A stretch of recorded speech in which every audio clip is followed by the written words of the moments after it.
नमस्कार, आप देख रहे हैं बिहार उज्जवल न्यूज। मैं चेतन थिरानी। आइए देखते हैं आज की ताजा खबरें। लोकसभा के सत्र के सप्ताहांत पर मैं आज कैमूर जिला अपने गृह जिला आया हूं। लगातार बिहार और कैमूर जिला और बक्सर संसदीय क्षेत्र में इस तरह की घटनाएं और सूचनाएं प्राप्त हो रही थी। खास तौर से जिस भयानक स्तर पे सूखा पड़ा हुआ है, जिसमें राज्य मशीनरी जिस तरीके से किसानों के साथ छल और धोखा करने का काम कर रही है, यह इतिहास में पहली बार ऐसा देखा गया। लगभग जुलाई समाप्त हो रहा है, रोपनी का सत्र समाप्त हो रहा है। बाणसागर और रिहंद डैम से जो सरकार के द्वारा पानी लेना चाहिए था अपने हिस्से का, वो पूरा नहीं लिया, जिसके चलते पूरा जो सोन का इलाका है, रोहतास, कैमूर, बक्सर और आरा, औरंगाबाद, जहानाबाद, अरवल, पटना, जहां पटवन होता है, आधे से अधिक इलाकों में रोपनी नहीं हो पाई। किसानों के पास दूसरा जो वैकल्पिक स्रोत था वह बिजली के जरिए खेती करते हैं, बोरवेल के जरिए।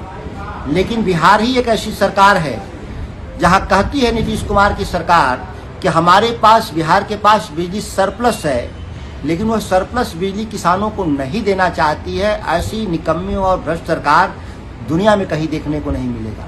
जब आपातकाल की स्थिति हो किसान के लिए, सूखा का भयानक मौसम हो और बिहार राज्य सरकार के पास बिजली की पर्याप्त और सरप्लस व्यवस्था हो, तो किसानों को बिजली 20 घंटा क्यों नहीं दी जानी चाहिए।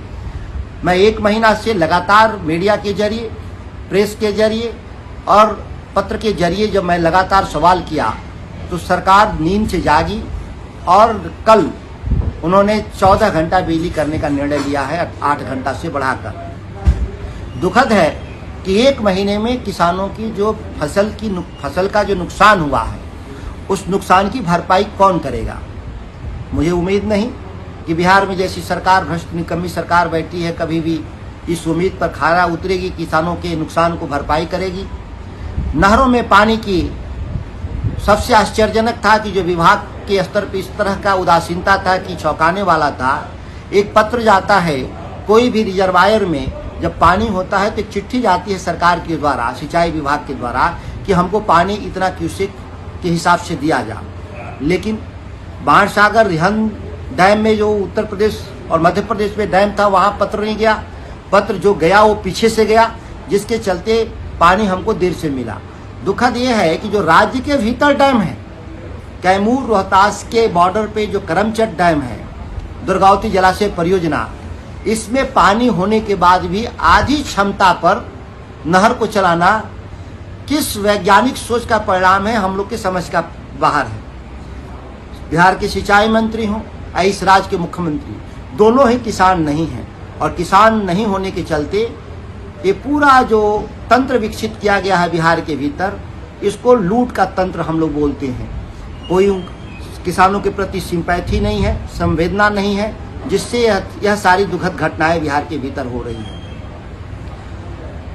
मैं अब भी बिहार सरकार और नीतीश कुमार के द्वारा मैं मांग करता हूं कि आप बिजली की 20 घंटा व्यवस्था और नहरों में पूरी क्षमता के साथ पानी को देने का और चलाने का काम करेंगे। यहाँ तक कि केवल पानी देने से नहीं होगा। नहरों पे जो कई जगहों पे नहरों पे आप देखेंगे तो डेटन लगा दिया गया है, घास बोलते हैं उसको।